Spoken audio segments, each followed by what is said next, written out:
আসসালামু আলাইকুম ওয়া রহমাতুল্লাহ। প্রিয় দর্শক, পৃথিবীতে এমন একটি সফর আছে যেখানে গেলে মানুষ শুধু স্থান পরিবর্তন করে না, পরিবর্তন হয়ে যায় তার পুরো জীবন। সেই সফরের নাম হল হজ। হজ এমন এক ইবাদত যেখানে ধনী গরিব, রাজা প্রজা সবাই একই কাপড় পরে দাঁড়ায় আল্লাহর দরবারে। কেউ নিজের পরিচয় নিয়ে নয়, বরং একজন বান্দা হয়ে হাজির হয় মহান রবের সামনে। আজকের এই ভিডিওতে আমরা জানব হজ কি, কেন হজ এত গুরুত্বপূর্ণ, হজের ধাপগুলো কি এবং হজ মানুষের জীবনকে কিভাবে বদলে দেয়। তাই ভিডিওটি শেষ পর্যন্ত দেখুন। প্রথম অংশ, হজ কি? হজ ইসলামের 5টি স্তম্ভের একটি। যে মুসলমান শারীরিক ও আর্থিকভাবে সক্ষম, তার উপর জীবনে একবার হজ করা ফরজ।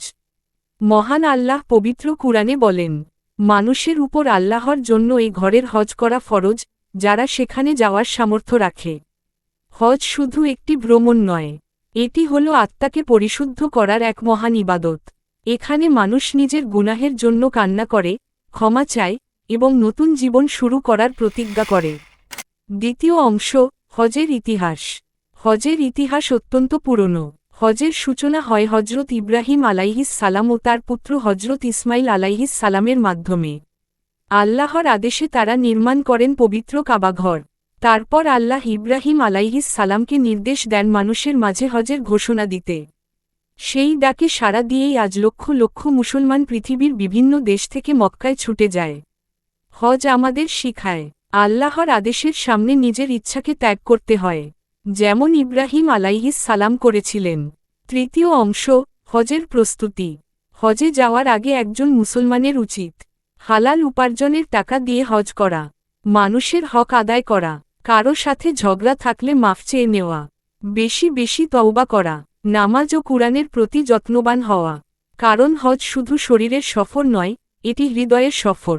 চতুর্থ অংশ, হজের প্রধান ধাপগুলো। 1. ইহরাম বাঁধা। হজ শুরু হয় ইহরামের মাধ্যমে।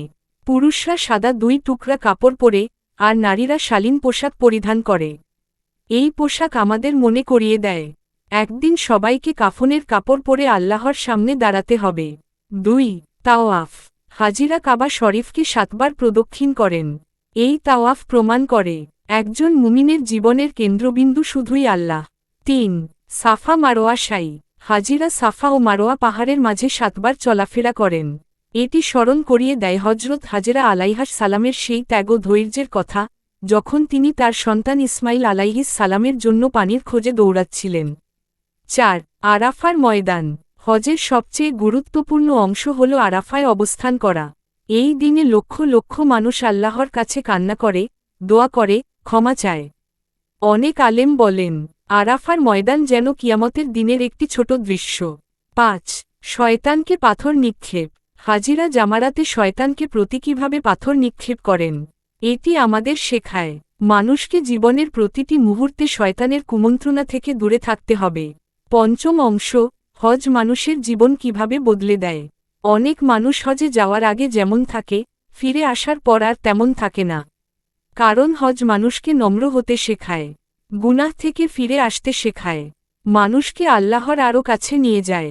রাসূলুল্লাহ সাল্লাল্লাহু আলাইহি ওয়াসাল্লাম বলেছেন, যে ব্যক্তি সুন্দরভাবে হজ সম্পন্ন করে ফিরে আসে, সে এমন নিষ্পাপ হয়ে যায় যেন আজই মায়ের গর্ভ থেকে জন্ম নিয়েছে।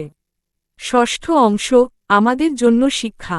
আমরা সবাই হয়তো এখনই হজে যেতে পারব না, কিন্তু আমরা হজের শিক্ষা নিজেদের জীবনে গ্রহণ করতে পারি।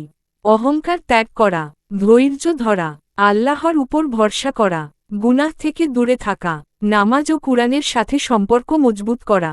এই শিক্ষাগুলোই একজন মুসলমানকে সত্যিকার অর্থে সুন্দর মানুষ বানায়। সেই অংশ, ইমোশনাল এন্ডিং। প্রিয় দর্শক, হয়তো এই মুহূর্তে পৃথিবীর কোথাও কেউ কাবার সামনে দাঁড়িয়ে আল্লাহর কাছে কান্না করছে। কেউ নিজের গুনাহের ক্ষমা চাইছে, কেউ পরিবারের জন্য দোয়া করছে। আমরাও আল্লাহর কাছে দোয়া করি, হে আল্লাহ, আমাদের সবাইকে একদিন আপনার পবিত্র ঘর কাবা শরীফ জিয়ারত করার তৌফিক দান করুন। আমিন।